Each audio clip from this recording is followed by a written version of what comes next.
Што е тоа што беше мотивација, што е тоа што беше инспирација да се направи во филм? Имаше неколку инспирации.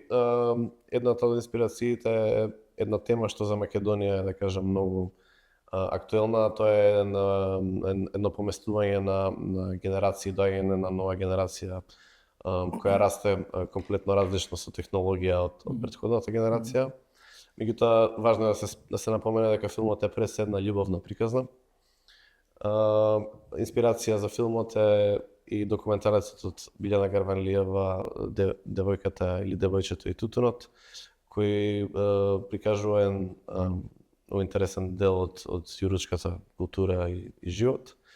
И така се до тоа во комбинација со една идеја која беше обсесија за еден овчар кој ги губи овците на една технозабава во македонско планинско село. Така се до тоа некако комбинација се случи, да.